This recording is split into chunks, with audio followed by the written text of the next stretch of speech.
राष्ट्रकुल संसदीय मंडळाच्या महाराष्ट्र शाखेकडून 2023-24 या वर्षासाठी महाराष्ट्र विधान परिषदेतील उत्कृष्ट भाषणासाठी देण्यात येणाऱ्या पुरस्कारासाठी शिवबाठाचे आमदार सुनील शिंदे यांची निवड करण्यात आली आहे। सुनील शिंदे यांना उत्कृष्ट भाषणासाठी राष्ट्रपती द्रौपदी मुर्मू यांच्या हस्ते पुरस्कार प्रदान करण्यात आला।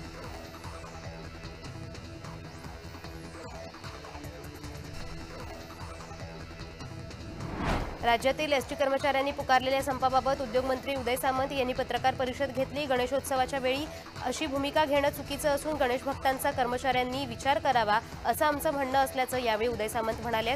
सदाभाऊ खोत आणि गोपीचंद पडळकर यांच्यासोबत देखील मी चर्चा करणार असून यांच्यासोबत मुख्यमंत्री आणि उपमुख्यमंत्रीही बोलतील असंही सामंतांनी सांगितलंय। सरकार एसटी कर्मचाऱ्यांवर कोणताही अन्याय होऊ देणार नाही असं आश्वासनही यावेळी सामंत यांनी पत्रकार परिषदेतून दिलं।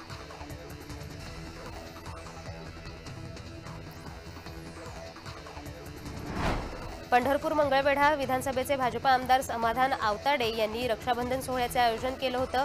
2 दिवस चाललेल्या या सोहळ्यात महिलांसाठी हळदी कुंकू, रक्षाबंधन, स्नेहभोजन इत्यादी नियोजन करण्यात आलं होतं। यामध्ये मतदारसंघातील महिलांनी उत्स्फूर्त सहभाग नोंदवलाय।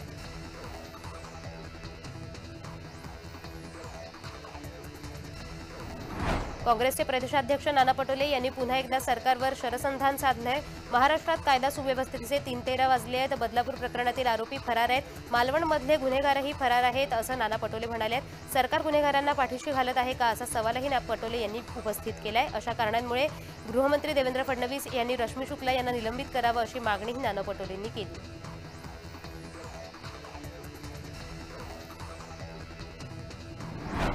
कल्याण पश्चिम विधानसभेत महाराष्ट्र नवनिर्माण सेनेला धक्का मिळालाय। मनसेचे जिल्हा संघटक गणेश नाईक यांनी मनसेला जय महाराष्ट्र करत शिवबाठात प्रवेश केलाय। त्यामुळे कल्याणमध्ये शिवबाठाला ताकद मिळू शकते अशी चर्चा रंगली आहे।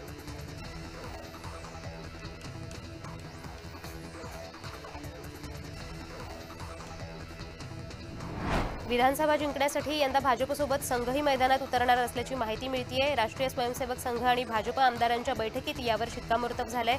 यासाठी मुंबईतल्या 36 मतदारसंघातल्या भाजपवर संघाची करडी नजर राहणार असल्याचं देखील बोललं जातंय। संघाच्या हिंदुत्वाच्या अजेंड्यावरच भाजप मुंबईत लढणार आहे।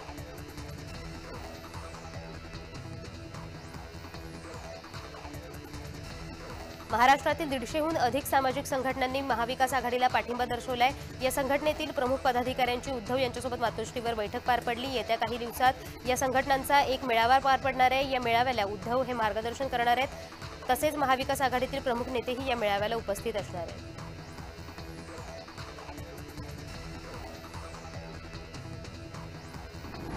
राष्ट्रपती द्रौपदी मुर्मू यांचं मंगळवारी मुंबईत आगमन झालं। त्यानंतर त्यांनी दादर चैत्यभूमी येथे भारतरत्न डॉ. बाबासाहेब आंबेडकर यांच्या स्मृतीस्थळावर पुष्पहार अर्पण करून अभिवादन केलं। यावेळी राज्यपाल CP राधाकृष्णन, केंद्रीय सामाजिक न्याय राज्यमंत्री रामदास आठवले, कौशल्य विकास मंत्री मंगलप्रभात लोढा उपस्थित होते।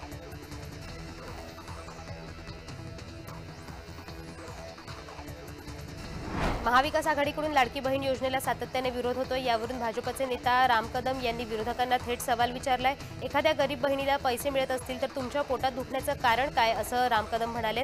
तुमचे कार्यकर्ते त्या बहिणींचा चुकीचा फॉर्म भरतायत का, तर त्यांना पैसे मिळू नयेत म्हणून हे केलं जाते का, इतकं गरिष्ठ राजकारण तुम्ही करणार आहात का असंही राम कदम यांनी म्हटलं।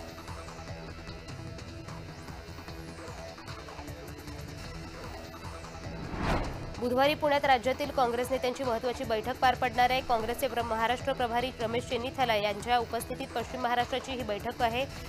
काँग्रेसचे प्रदेशाध्यक्ष नाना पटोले, विजय वडेट्टीवार, बाळासाहेब थोरात, सतेज पाटील, विश्वजित कदम, प्रणिती शिंदे, पृथ्वीराज चव्हाण, सुशीलकुमार शिंदे या बैठकीला उपस्थित राहणार आहेत। पुण्यात काँग्रेस भवनाला ही बैठक बोलावण्यात आली।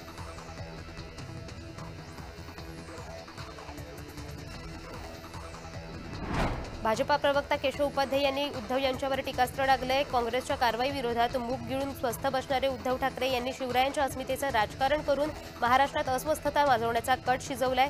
शिवरायांचा घोर अपमान करून महाराष्ट्राच्या भावना दुखावणाऱ्या नेहरूंच्या वक्तव्याबद्दल काँग्रेसचे नेता राहुल गांधी यांनी महाराष्ट्रात येऊन प्रायश्चित्त घ्यावं अशी मागणीही उपाध्ये यांनी केली आहे।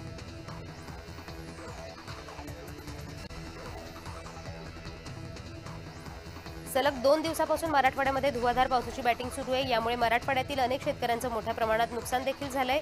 या नुकसानीचे पाहणी करण्यासाठी आदित्य ठाकरे हे उद्या मराठवाडा दौऱ्यावर येणार असून ते नांदेड, कळमनुरी, परभणी, पाथरी, बदनापूर आदी भागात भेटी देऊन पूरपरिस्थितीची पाहणी करणार आहेत। मराठवाड्यामध्ये झालेल्या पावसाचे शेतकऱ्यांचे प्रचंड हाल झाले आहेत। या पार्श्वभूमीवर ते येथील शेतकऱ्यांशी संवाद साधणार आहेत.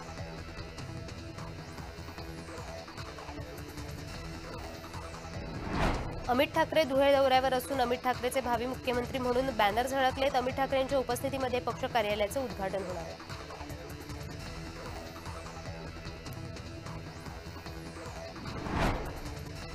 संपूर्ण राज्यात अतिवृष्टी आणि ढगफुटीमुळे झालेल्या शेती पिकांच्या शेतीच्या नुकसानीची आणि जनावरांच्या जीवितहानीची 100% नुकसान भरपाई द्या. रविकांत तुपकरांनी अशी मागणी केली आहे. सोयाबीन, कापूस दरवाढ, पीक विमा, नुकसान भरपाई, संपूर्ण कर्जमुक्तीसह शेतकऱ्यांच्या विविध मागण्यांसाठी रविकांत तुपकरांचं उद्यापासून सिंदखेड राज्यात बेमुदत अन्नत्याग आंदोलन सुरू होणार आहे.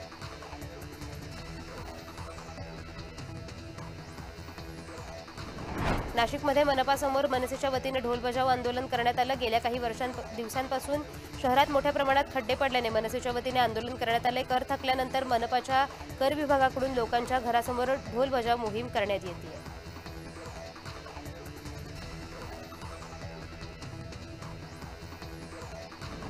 विधानसभेचे विरोधी पक्षनेता विजय वडेट्टीवार यांनी केलेल्या वक्तव्याच्या निषेधार्थ आज संभाजीनगर बंजारा समाज चांगलाच आक्रमक झालाय. शहरातील सिडको चौकात बंजारा समाजाच्या वतीने वडेट्टीवारांच्या फोटोला जोडो मारत आंदोलन करण्यात आलंय, निषेध व्यक्त करण्यात आलाय. यावेळी विजय वडेट्टीवार यांच्या विरोधात जोरदार घोषणाबाजी सुद्धा करण्यात आली आहे.